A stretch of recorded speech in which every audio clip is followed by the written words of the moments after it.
Good morning, students. This is Hafizur Rahman.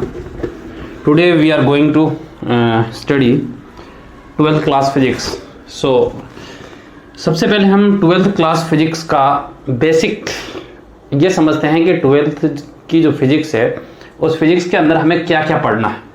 सो सबसे पहले मैं सिलेबस को डिफाइन करता हूँ कि सिलेबस क्या है एंड देन हम चैप्टर स्टार्ट करेंगे. ठीक है. सो सबसे पहले अगर हम ध्यान से देखें तो 12th की फिजिक्स को हम कुछ इस पार्ट्स में इस तरीके से डिवाइड कर लेते हैं. सबसे मेजर जो पोर्शन है वो है आपका इलेक्ट्रो मैग्नेटिज्म. सेकंड पोर्शन जो आपका रहेगा वो आपका रहेगा ऑप्टिक्स. और थर्ड पोर्शन जो आपका रहेगा वो आपका रहेगा मॉडर्न फिजिक्स.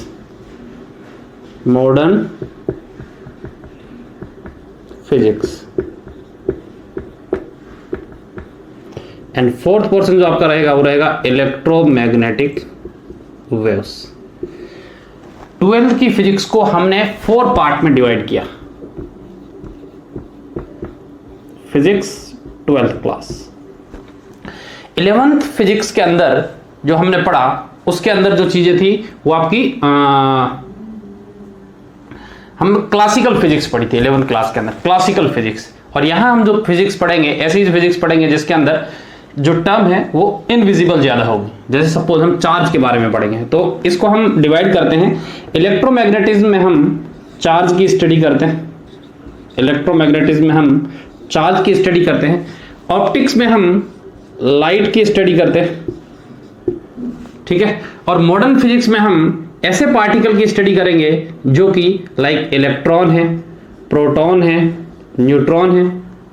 ठीक है. इलेक्ट्रोमैग्नेटिक वेव्स में हम चार्ज की ही स्टडी करेंगे लेकिन चार्ज का बिहेवियर अलग होगा. ठीक है. सो बेसिक हम 12th की फिजिक्स को हम इतने पार्ट में डिवाइड करते हैं. सो अब इलेक्ट्रोमैग्नेटिज्म में कौन कौन से चैप्टर आएंगे उसकी हम बात करते हैं. तो आएगा सबसे पहले इलेक्ट्रोस्टैटिक्स. अगर मैं इलेक्ट्रोस्टैटिक्स की बात करूं तो इसमें हम चार्ज की ही बात करते हैं लेकिन चार्ज आपका स्टेशनरी होता है. किस चार्ज की बात करते हैं? स्टेशनरी चार्ज की स्टडी करते हैं. चार्ज क्या होता है जब हम इलेक्ट्रोस्टैट शुरू करेंगे उस टाइम पे बताएंगे. स्टेशनरी चार्ज की स्टडी करते हैं. इलेक्ट्रोस्टैट्स के अंदर. इसके अंदर 4 चैप्टर. इलेक्ट्रोस्टैट्स में कितने चैप्टर हैं? 4 चैप्टर्स हैं. ठीक है. और 4 चैप्टर जो है टोटल 7 नंबर के आरबीएससी में पूछे जाते हैं. इलेक्ट्रोस्टैटिक्स के बाद में हम अगर बात करें तो करंट इलेक्ट्रिसिटी आता है. टॉपिक आता है करंट. चैप्टर आता है करंट इलेक्ट्रिसिटी. इसके अंदर 2 चैप्टर हैं और मार्किंग जो इसकी रहेगी वो 6 नंबर की मार्किंग रहेगी करंट इलेक्ट्रिसिटी की. देन आता है magnetic effects of electric current. ठीक है. Magnetic effects of electric current.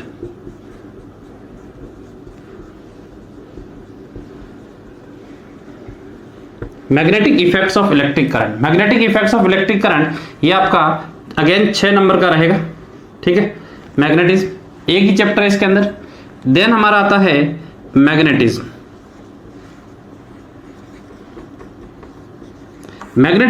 आपका 3 नंबर का है. इसमें भी एक ही चैप्टर.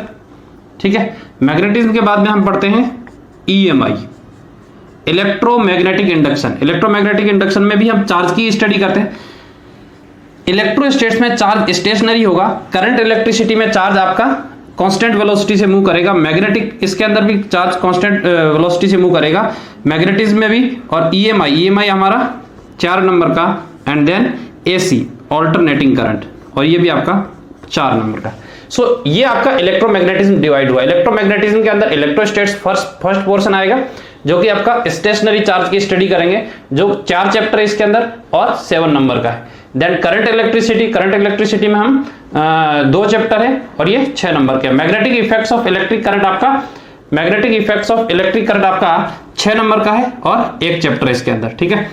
मैग्नेटिज्म ये आपका 3 नंबर का है, इसमें भी एक चैप्टर है। EMI 4 नंबर का, इसमें भी एक चैप्टर है। AC मतलब ऑल्टरनेटिंग करंट, जैसे डायरेक्ट करंट होता है, एक आपकी बैटरी से करंट आती है और एक आपकी घर में जो बिजली आती है उसे बोलते हैं ऑल्टरनेटिंग करंट, वो आपकी 4 नंबर की रहेगी, ठीक है।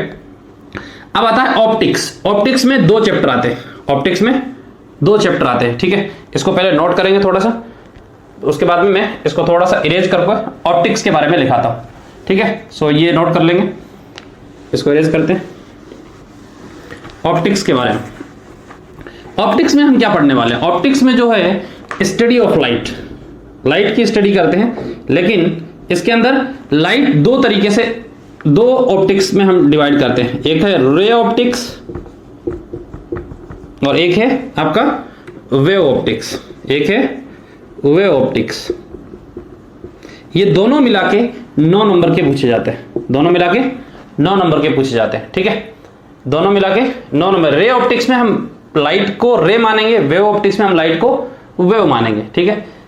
ये बेसिक है। 2 चैप्टर हुए इसके अंदर और 9 नंबर के होंगे, नोट करेंगे। Modern physics. अब अगर मॉडर्न फिजिक्स की इलेक्ट्रोमैग्नेटिक वेव्स की बात करें तो इसमें एक चैप्टर और ये आपका 4 नंबर का होगा, ठीक है। मॉडर्न फिजिक्स की अगर हम बात करें, मॉडर्न फिजिक्स को मॉडर्न क्यों कहते हैं? क्योंकि इसके अंदर हम इलेक्ट्रॉन, प्रोटॉन, न्यूट्रॉन ऐसे पार्टिकल की बात करते हैं ज्यादा, जो पार्टिकल इनविजिबल होता है, जिसको हमें एनालाइज करना पड़ता है, जिसको हमें एज्यूम करना पड़ता है, ठीक है। जिसको हम फील कर सकते हैं, उसको हम देख नहीं सकते। सो इलेक्ट्रॉन, प्रोटॉन एंड न्यूट्रॉन, इनकी स्टडी करते हैं। सो इसके अंदर कितने फोटोन की स्टडी करते हैं? इसके अंदर 3 चैप्टर है। मॉडर्न फिजिक्स के अंदर अगर हम देखें तो इसके अंदर 3 चैप्टर है, ठीक है। सो मैं बाकी सब इरेज कर देता हूं। ऑप्टिक्स समझ आया? ऑप्टिक्स 9 नंबर का है, इसमें एक रे ऑप्टिक्स है और एक वेव ऑप्टिक्स है, ठीक है। मॉडर्न फिजिक्स में इलेक्ट्रॉन, प्रोटॉन, न्यूट्रॉन इनकी स्टडी करेंगे। इलेक्ट्रोमैग्नेटिक वेव्स के अंदर हम चार्ज की स्टडी करते हैं, लेकिन चार्ज एक्सिलरेटेड होता है। चार्ज कैसा होता है? एक्सिलरेटेड। अभी मैं सारा समझा दूंगा, लेकिन अभी इतना ध्यान रखो खाली। इलेक्ट्रोमैग्नेटिक वेव्स आपका 4 नंबर का आएगा, अभी सिलेबस बता रहे हैं। मॉडर्न फिजिक्स, अगर मैं मॉडर्न फिजिक्स की बात करें तो इसके अंदर मेनली जो चैप्टर आते हैं उसकी हम बात करें, मॉडर्न फिजिक्स, तो मॉडर्न फिजिक्स में लिखेंगे, इसमें सबसे पहले dual nature of light, dual nature of light and photoelectric effect, photo electric effect. इसके अंदर फोटो इलेक्ट्रिक इफेक्ट पढ़ते हैं। फोटो इलेक्ट्रिक इफेक्ट का मतलब होता है जब लाइट किसी मेटल के ऊपर गिरती है तो कैसा बिहेवियर करती है, उसे हम फोटो इलेक्ट्रिक इफेक्ट कहेंगे। देन हम इसमें पढ़ते हैं atomic physics, atomic physics, atom के बारे में पढ़ेंगे, एटम में क्या क्या होता है। And then nuclear physics, atom में जो न्यूक्लियस होता है उस न्यूक्लियर के बारे में पढ़ेंगे, उसे बोलेंगे न्यूक्लियर फिजिक्स। सो फिजिक्स को हमने इस तरीके से मॉडर्न फिजिक्स को डिवाइड किया, ठीक है। So dual nature of light and photoelectric effect, इन सब को मिला के अगर मैं 10 नंबर दे देता हूं तो काफी है, बाकी यहीं से एडजस्टेबल होता है। सब ऐड करेंगे तो अप्रोक्सीमेट 56 नंबर का हो जाएगा, ठीक है। अब हम 1 बाय 1 पढ़ते हैं। सो फर्स्ट चैप्टर लिखेंगे इलेक्ट्रोस्टेट्स। फर्स्ट चैप्टर जो है हमारा इलेक्ट्रोस्टेट्स में, फर्स्ट चैप्टर हमारा जो रहेगा electric charge and electric field. Electrostatics के अंदर 4 चैप्टर, इलेक्ट्रोस्टैटिक्स, इसके 4 चैप्टर, हम 4 चैप्टर इस तरीके से पढ़ेंगे यूनिट के हिसाब से। इसको हम एक यूनिट मानेंगे और इस यूनिट के अंदर 4 चैप्टर हैं आपके। अगर मैं 4 चैप्टर के नाम लिखूं तो इस तरीके से लिख सकते हैं, electric charge and field, electric charge and field, and second one आपका हो जाएगा electric charge and field, and second one Gauss's law and its application, and third one electric potential,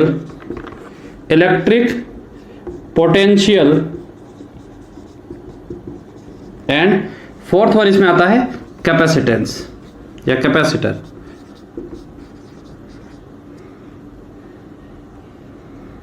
capacitor, ठीक है।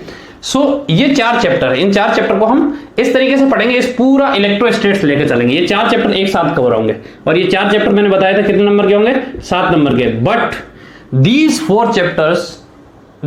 chapters are backbone of 12th physics. If you understand these 4 chapters, it will be easy to understand next chapters. So these are basics or basic chapters of 12th class. ठीक है, सो हम 1 by 1 करके चलते हैं, note करेंगे। इलेक्ट्रोस्टैट में 4 chapter है, electric charge and electric field, Gauss's law and its application, electric potential, capacitor. ठीक है, ये सब मिला के 7 नंबर के हैं। जरूरी नहीं इससे आया, इससे आया, इससे ऐसा कोई वो नहीं है, कहीं से भी आ सकता है। ठीक है, अब हम 1 by 1 पढ़ चलते हैं, क्या पढ़ना है क्या नहीं। ठीक है, अब मैं चैप्टर का नाम नहीं लिखूंगा, इलेक्ट्रोस्टैट्स के अंदर ही हम 1 by 1 पढ़ते जाएंगे। आप देखेंगे कि चारों चैप्टर एक साथ कंप्लीट होंगे। इलेक्ट्रोस्टैट्स,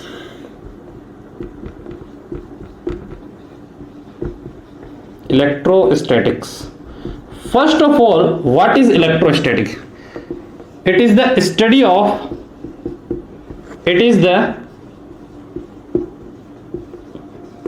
of charge. क्या करते हैं इसके अंदर, चार्ज की स्टडी करते हैं। सर ये बताएं कि चार्ज क्या होता है। अगर मैं चार्ज के बारे में, आप चार्ज की स्टडी करते हैं तो चार्ज होता क्या है, चार्ज के बारे में स्टडी करते हैं तो चार्ज होता क्या है। चार्ज सिंपली किसी भी बॉडी को हम चार्ज कहेंगे तो उसको कब कह सकते हैं, charge is the concept of excess or deficiency of electron. Charge is the concept of excess or deficiency of electron in a body. यानी किसी भी बॉडी के अंदर अगर हम देखें कि उस बॉडी के अंदर या तो इलेक्ट्रॉन ऐड हुआ है या उससे इलेक्ट्रॉन निकल गया है, तो उस बॉडी को हम कहेंगे body is said to be charge. Then body is said to be charged body। तो बॉडी को हम क्या कहेंगे, चार्ज्ड बॉडी कहेंगे। ठीक है, सो यहां तक कोई दिक्कत नहीं है। Electrostatics is the branch of science which deals with the behaviour of charge. And what is charge? Charge is the concept of excess और deficiency of electron in a body. अगर किसी बॉडी के अंदर चार्ज की electron की deficiency है या access है तो हम कहेंगे उस बॉडी को वो चार्ज है। ठीक है, अब आती है चार्ज की यूनिट। सो चार्ज के बारे में पता चल गया होगा। Charge is the concept of excess और deficiency of electron in a body, then body is said to be charge body and the property, जो प्रॉपर्टी आएगी उस प्रॉपर्टी को हम चार्ज कहेंगे। ठीक है, सो इलेक्ट्रोस्टैट्स के अंदर ये नोट हो गया होगा। इलेक्ट्रोस्टैटिक्स क्या है, इसमें हम चार्ज की स्टडी करते हैं। ठीक है, दूसरी बात, चार्ज कैसा होगा इलेक्ट्रोस्टैट्स के अंदर, चार्ज कैसा होगा, कैसे चार्ज की स्टडी करेंगे। Charge is at rest. Charge कैसा होगा, रेस्ट चार्ज की स्टडी करेंगे। यानी कि अगर कोई चार्ज रखा हुआ है, सपोज हम चार्ज को डिनोट करेंगे क्यू से। किससे नोट करेंगे, क्यू से। सो ये चार्ज रखा हुआ है, इस चार्ज के क्या क्या इफेक्ट होंगे, क्या बिहेवियर करेगा, ये चार्ज आएगा कैसे, वो बात की बात है। लेकिन इस चार्ज का क्या इफेक्ट होगा। सो स्टेशनरी चार्ज, इसका मतलब इसकी वेलोसिटी 0 होगी। सो स्टेशनरी चार्ज की स्टडी करेंगे हम इलेक्ट्रोस्टैट्स के चारों चैप्टर के अंदर। चार्ज अभी स्टेशनरी होगा। ठीक है, यूनिट ऑफ चार्ज, कॉन्सेप्ट को लाइन टू लाइन समझते जाएंगे। यूनिट, अब अगर हम ध्यान से देखते हैं, हम कोई कंडक्टर लें, सपोज ये कंडक्टर, 10th क्लास में आपने पढ़ा होगा, ये सपोज एरिया जो है, ये एरिया है। सो करंट क्या था, इलेक्ट्रिक करंट,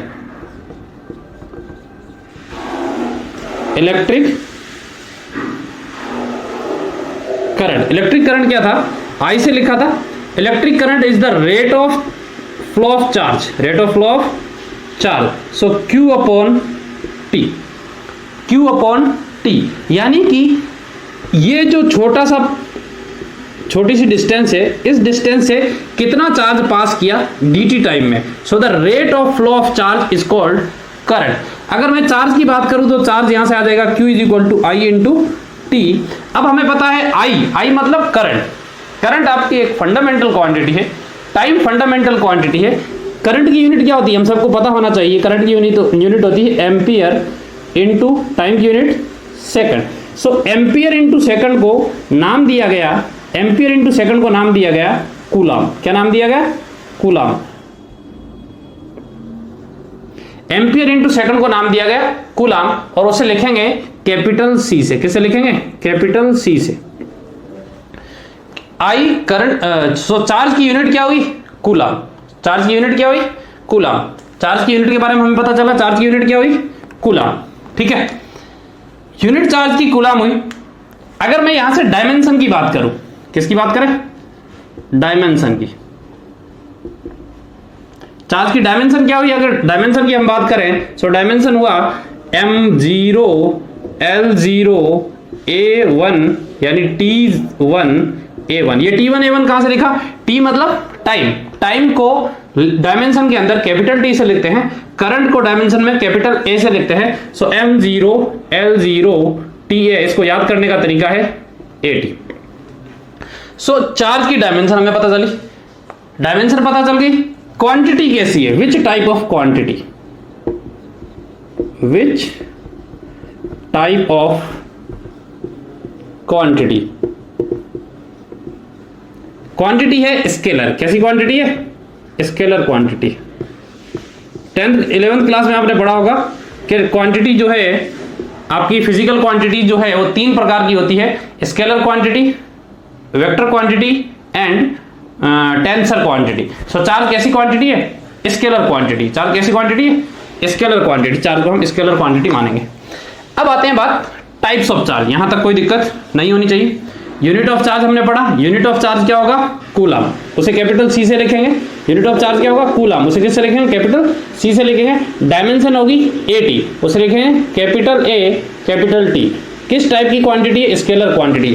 फिजिक्स के अंदर आप जितनी भी फिजिकल क्वांटिटी पढ़ेंगे, उस फिजिकल क्वांटिटी के अंदर आपको 3 चीजें हमेशा ध्यान में रखनी है। पहली, उस क्वांटिटी की यूनिट क्या है? पहली, उस क्वांटिटी की यूनिट क्या है? सेकंड, उस क्वांटिटी की डायमेंशन क्या है? थर्ड, उस क्वांटिटी की क्वांटिटी किस टाइप की है? ठीक है। फोर्थ, उसकी डेफिनेशन याद रखेंगे। ठीक है। सो यूनिट ऑफ चार्ज वगैरह ये हमने बताया। टाइप्स ऑफ चार्ज की बात करते हैं। चार्ज कितने टाइप के होते हैं? चार्ज कितने टाइप के होते हैं? Types of charge. अगर मैं टाइप्स ऑफ चार्ज की बात करूं, टाइप्स ऑफ चार्ज, चार्ज कितने प्रकार के होते हैं? How many types of charge exist in the universe और इन द वर्ल्ड? ठीक है। सो types of charge, types of charge. Charge mainly 2 types, positive charge, positive charge and second one negative charge. Negative charge. अब आपने देखा होगा दुनिया के अंदर ये सिंपल सा कॉन्सेप्ट है, पॉजिटिव पॉजिटिव, नेगेटिव नेगेटिव। यानी कि अगर सेम नेचर के हैं दोनों चार्ज, कैसे हैं? सेम नेचर के हैं। ये भी पॉजिटिव, ये भी पॉजिटिव, ये नेगेटिव, ये नेगेटिव। अगर सेम नेचर के चार्ज होंगे तो उनके बीच में रिपल्सन होगा। आपने देखा एक ही स्कूल के अंदर अगर 2 टीचर आ जाए सेम सब्जेक्ट के, तो एक टीचर पढ़ाता है और दूसरा टीचर जब पढ़ाता है तो दोनों के कॉन्सेप्ट कॉन्फ्लिक्ट होते हैं। दोनों के कॉन्सेप्ट एक दूसरे के ऊपर कॉन्फ्लिक्ट होते हैं और बच्चा कंफ्यूज होता है, यानी दोनों में क्या होगा? रिपल्सन। तो दुनिया में भी ये होता है कभी भी ये, ठीक है। तो हम दोनों में ये कहें रिपल्सन होता है, इसका मतलब यूं कह सकते हैं दुनिया के हिसाब से अगर सेम टाइप के तो दोनों में होती है दुश्मनी। क्या होती है? दुश्मनी होती है दोनों में। प्लस प्लस चार्ज है, माइनस माइनस चार्ज है। इट मींस सेम नेचर के चार्ज होते हैं, दोनों के बीच में क्या होगा? प्लस प्लस हो गए तो दोनों के बीच में रिपल्सन, माइनस माइनस होंगे तब भी रिपल्सन। ये इन चार्ज को हम कह सकते हैं लाइक चार्ज। ये दोनों कैसे चार्ज है? लाइक चार्ज है, ठीक है। अगर चार्ज अनलाइक हो इट मींस एक प्लस एक माइनस, एक माइनस एक प्लस, यानी कि ये दोनों कैसे हैं? अनलाइक चार्ज है, नेचर अलग अलग है। अगर दो अलग अलग नेचर के चार्ज पास में होंगे तो दोनों में होगा अट्रैक्शन। हम भी देखते हैं सिंपली, अगर आप देखें दुनिया में भी यही होता है, बॉयज गर्ल की तरफ अट्रैक्ट होता है, गर्ल बॉयज की तरफ, यानी ऐसा कभी नहीं होता कि बॉयज बॉयज की तरफ अट्रैक्ट होता है, बॉय बॉय की तरफ, ठीक है। तो सिंपली कहने का मतलब ये समझाना चाह रहा हूं कि प्लस माइनस की तरफ अट्रैक्ट होता है, माइनस प्लस की तरफ अट्रैक्ट होता है, यानी इन दोनों में क्या होता है? प्यार। सिंपली समझ आया? चार्ज को हम दो पार्ट में डिवाइड किया, positive charge, negative charge, plus plus minus minus, इसका मतलब सेम नेचर होगा। यहां नेचर कैसा है? सेम नेचर है। अगर सेम नेचर है इट मींस चार्ज कैसे हैं? लाइक चार्ज है। ये कैसे चार्ज होंगे? Like charges. और ये चार्जेस कैसे होंगे? Unlike charges. अगर अनलाइक चार्जेस है तो उन दोनों के बीच में अट्रैक्शन होगा, लाइक चार्जेस है तो दोनों के बीच में रिपल्सन होगा। यहां तक कोई दिक्कत नहीं होनी चाहिए, ठीक है। अब हम नेक्स्ट टॉपिक पर चलते हैं। टाइप्स ऑफ चार्ज में कोई दिक्कत नहीं होनी चाहिए। टाइप्स ऑफ चार्ज में कोई दिक्कत नहीं होनी चाहिए। नेक्स्ट चलते हैं हम प्रॉपर्टीज ऑफ चार्ज।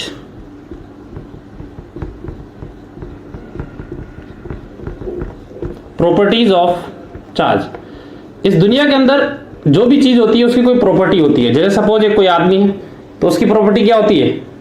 कोई पर्सन है तो क्या हो सकता है? नोटी हो सकता है, वो एक लेजी हो सकता है, ये उसकी प्रॉपर्टी है। So similarly properties of charge, अगर मैं प्रॉपर्टीज ऑफ चार्ज की बात करूं तो फर्स्ट प्रॉपर्टी ऑफ चार्ज याद रखेंगे, क्वांटाइजेशन ऑफ चार्ज। क्या होगी? Quantization of charge. दिख रहा होगा? Quantization of charge. Quantization of charge, what does it mean? What is the meaning of quantization of charge? So first I will write definition of quantization of charge. It means charge on a body is always integer multiple of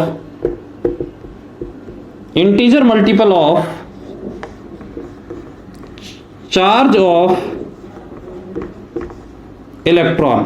charge of electron, किसी भी body के ऊपर जो charge होगा, charge on a body is always integer multiple of charge of electron. So sir charge of electron कितना होता है? Electron का जो चार्ज होता है, वन इलेक्ट्रॉन का जो चार्ज होता है वो होता है 1.6 इंटू 10⁻⁻19 कूलम। इलेक्ट्रॉन है तो यहां माइनस आएगा। सिमिलरली अगर प्रोटॉन का चार्ज है तो वो प्लस में हो जाएगा, ठीक है।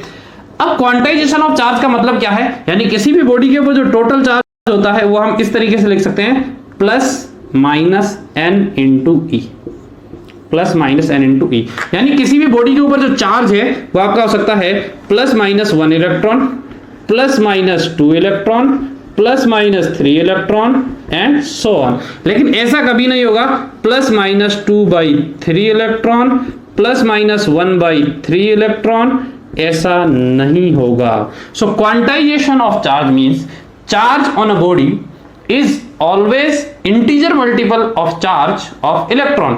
इलेक्ट्रॉन का चार्ज कितना होता है? 1.6 इंटू 10⁻⁻19 कूलम।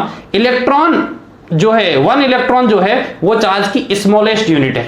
चार्ज की कौन सी यूनिट है? स्मॉलेस्ट यूनिट है। तो थोड़ा सा इसके साइड में लिख लेंगे, smallest unit of charge, box के अंदर लिख लेंगे, smallest unit of charge is equal to 1 electron. Smallest unit of charge is equal to 1 electron, ठीक है। ये अलग से लिख लेंगे। क्वांटाइजेशन ऑफ चार्ज का मतलब होगा चार्ज ऑन अ बॉडी, किसी भी बॉडी के ऊपर जो चार्ज होगा वो हमेशा इंटीजर मल्टीपल होगा इलेक्ट्रॉन के चार्ज के। यानी कि plus minus 1 electron, plus minus 2 electron, plus minus 3 electron and so on, and plus minus 2/3, plus minus 1/3 electron नहीं होगा। ये रॉन्ग है, ये राइट है। कोई दिक्कत नहीं होनी चाहिए यहां तक।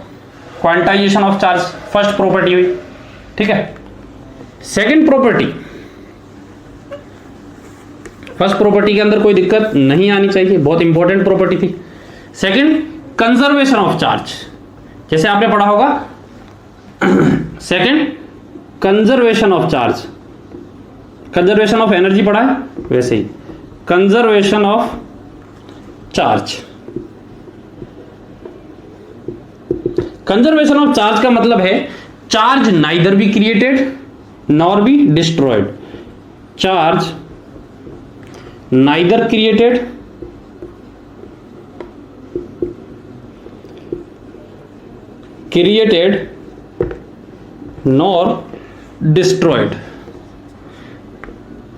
nor destroyed, charge neither be created nor be destroyed, but it can be transformed, it can be transferred from one body to another body, one body to another body।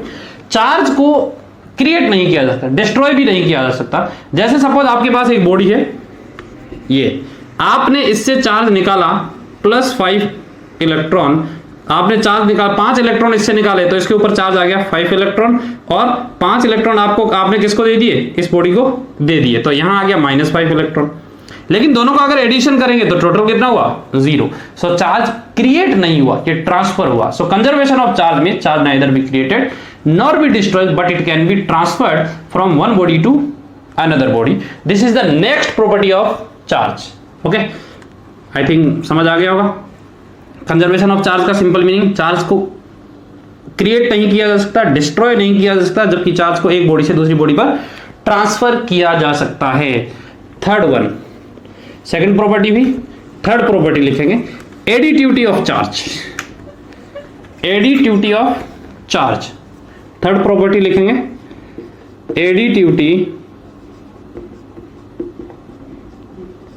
Additivity of charge.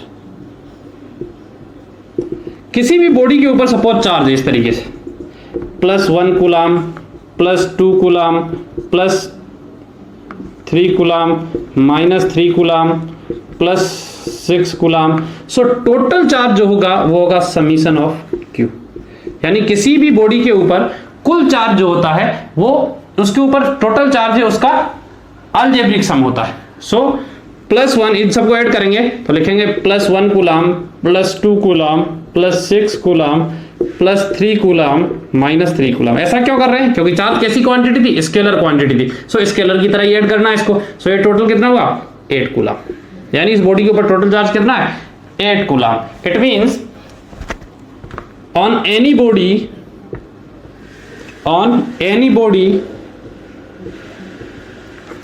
total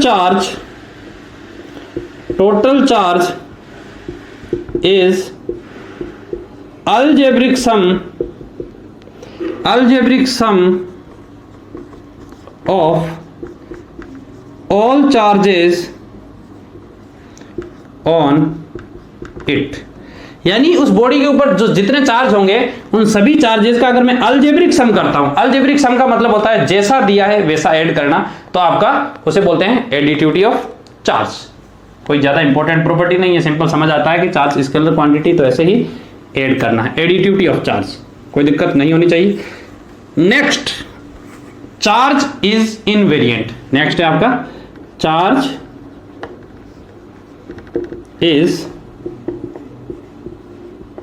invariant. Charge is invariant का मतलब क्या होता है, अगर आपका charge है rest पे है, आपका चार्ज क्या है, रेस्ट पे है, और एक चार्ज आपका मोशन कर रहा है। क्या कर रहा है, मोशन कर रहा है, मतलब गति कर रहा है, चल रहा है। सो उसके मैग्नीट्यूड में कोई फर्क नहीं आएगा। So Q rest must be equal to Q rest must be equal to Q motion. ठीक है, यानी कि मूविंग चार्ज जो होगा वो रेस्ट चार्ज होगा, उसका मैग्नीट्यूड इक्वल होगा। इसका मतलब हम लिख सकते हैं इसको स्टेटमेंट के अंदर हम लिख सकते हैं charge is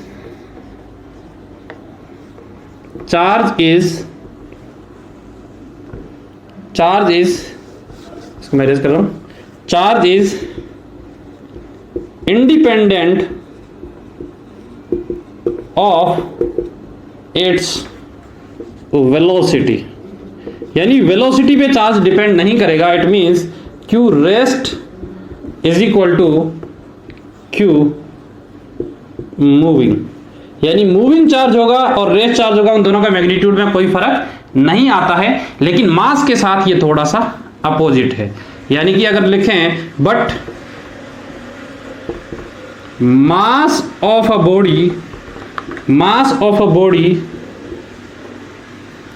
body is dependent on the velocity पे डिपेंड करेगा। इसका मतलब हम ऐसा लिख सकते हैं कि जो मूविंग मास होगा, यानी कि m rest does not equal to m moving. लेकिन ये हमारी लाइफ में ऐसा कभी नहीं होता है, ये तब होता है जब पार्टिकल जो है बहुत ज्यादा वेलोसिटी से मूव कर रहा हो। ठीक है, so charge independent of its velocity, charge क्या होगा, इंडिपेंडेंट ऑफ इट्स वेलोसिटी, उसे हम कहेंगे चार्ज इज इनवेरिएंट। ठीक है, अब मास कैसे डिपेंड करेगा वो हम थोड़ा सा समझते हैं। चार्ज के बारे में हमने पढ़ा, मास डिपेंड कैसे करता है। एक थ्योरी होती है जिसे हम रिलेटिविटी थ्योरी कहते हैं, जहां मास को किस तरीके से चेंज होगा, m is equal to m not upon under root of 1 minus v square upon c square. अगर मास की velocity, if velocity of mass is in the order of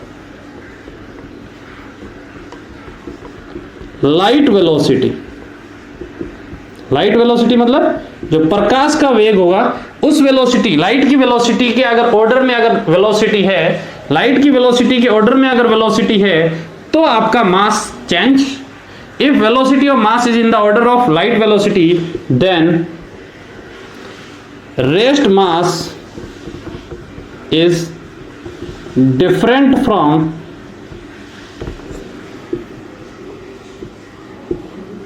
moving mass. लेकिन ऐसा कभी नहीं होता कि हम 2 किलो का, हमारे पास 2 किलो का एक 2 किलो का वेट है, उस वेट को हम यहां से ले गए बस के अंदर और यहां से हम जैसे जयपुर से हम सीकर गए तो उसका वेट चेंज होकर 1.5 किलो हो गया, यानी कि 1.5 kg हो गया। ऐसा कभी नहीं होता। ये कब होगा, जब वेलोसिटी कितनी हो, लाइट की वेलोसिटी के ऑर्डर में हो। यानी कि अगर हम यहां बात करें तो ये जो है m is equal to m not upon under root of 1 minus v square upon c square, ऐसे बोलते हैं लॉरेंज इक्वेशन कहते हैं इसे। ठीक है, यहां अगर ध्यान से देखें तो एम नोड क्या है, एम नोड आपका रेस्ट मास है, v क्या है, वेलोसिटी ऑफ मास है, c वेलोसिटी ऑफ लाइट है, c क्या है, वेलोसिटी या speed of light, velocity of light. और लाइट की वेलोसिटी या लाइट की स्पीड कितनी होती है, 3 × 10⁸ मीटर पर सेकंड। ठीक है, अगर आपकी ऑब्जेक्ट की वेलोसिटी इतनी है तो मास चेंज होगा, अदरवाइज मास भी चेंज नहीं होगा, जो कि इस फॉर्मूले से चेंज होगा।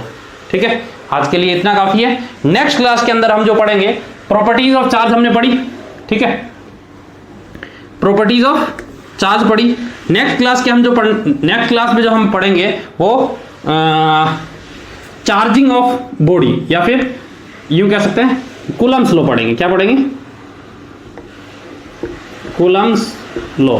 तो थोड़ा सा एक बार क्लास लेने से पहले कूलम्स लॉ को थोड़ा पढ़ के आना, ताकि जब ऑनलाइन पढ़ाया जाता है तो उसमें समझ आसानी से आए। ठीक है, सो कूलम्स लॉ को थोड़ा सा बुक से पढ़ के आना। नेक्स्ट हम पढ़ेंगे कूलम्स लॉ।